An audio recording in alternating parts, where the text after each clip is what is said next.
كانت شفتاها موردتين بلا أحمر الشفاه ممتلئتان كحبة فراولة، وكانت لحيته سوداء كقرد السافانا، والحقد ينسف قلبه كمزود جلد الماعز. الأحمر يثيره وبشرتها البيضاء، وهي تمشي بغنج الغجريات، وعيناه تزغد كدبانة الفضلات. ذات يوم حمل خنجرا حادا كحدة حقده، ستره تحت قميصه الأبيض القصير لاحقها هرولة تارة وتؤدة تارة، لاحقها حتى نهاية المباني.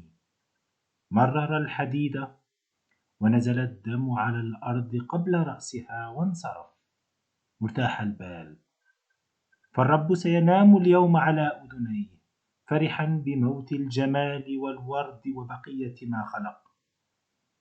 وباركت اللحى دم الخليقة، وكبرت بانتصاب الذكر والأنثى ذليلة.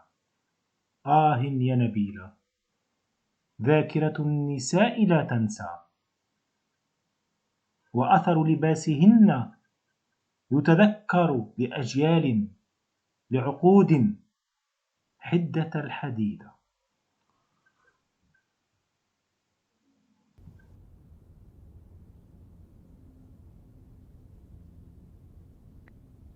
Les femmes ont toujours protesté, que ce soit pendant la guerre, il y a eu une continuité. Les femmes ont toujours été là. Et selon la conjoncture, on les a mises en avant ou on les a reléguées en arrière. Par rapport à la lutte anti-intégriste, on a été, c'était en 89, un certain juillet d'ailleurs 89, sous le soleil, on a fait un rassemblement au niveau de l'APN et on a protesté contre les agressions faites aux femmes. Et à ce moment-là, personne n'osait en parler. Et là, je disais donc à ce moment-là, c'est-à-dire que ces hommes-là, mais je parle même des démocrates, hein, je ne parle pas uniquement des gens du pouvoir, parce que le laxisme du pouvoir, c'était clair. Et toute notre bataille, en fait, entre 89 et 92, c'est-à-dire avant les élections, on s'adressait au pouvoir. C'est-à-dire on disait halte au laxisme du pouvoir. Il n'y avait aucune prise de décision, ni jugement, ni rien du tout. C'est-à-dire qu'il y avait vraiment un silence total autour des affaires d'agression féminine. Et par la suite, c'est-à-dire que même les partis qui s'étaient déjà constitués et qui se disaient démocrates et qui se disent démocrates aujourd'hui ne parlaient pas de ça de façon claire et de façon franche et ne soutenaient pas toutes ces questions-là, c'est-à-dire de façon claire.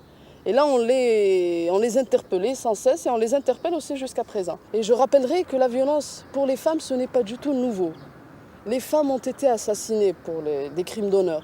Et jusqu'à présent, jusqu'à dernièrement, dans les villages, il y a eu des femmes, on a eu écho de femmes qui ont été assassinées. Et ça, il y avait même une femme de l'association qui, en 92, a été assassinée par son frère.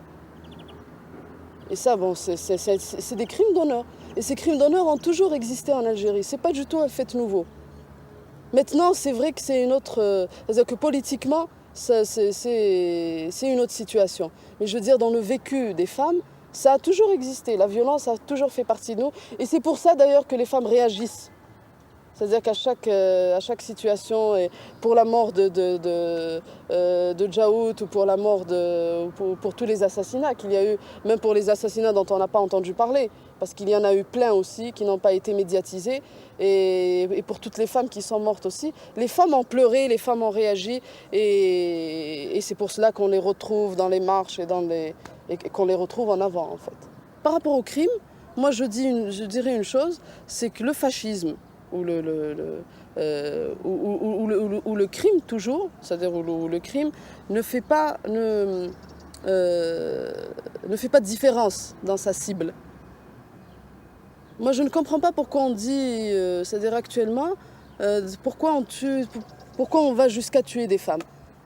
C'est-à-dire que c'est encore une fois finalement, c'est-à-dire que d'un autre point de vue, ne pas reconnaître que ce sont des êtres humains.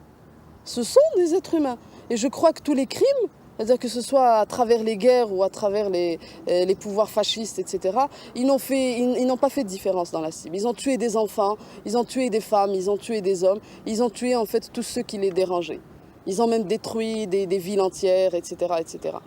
Et je crois que c'est dans la logique du crime et c'est dans la logique du terrorisme. C'est-à-dire qu'on ne fait pas, on tue tout ce qui dérange, tout ce qui peut nous déranger.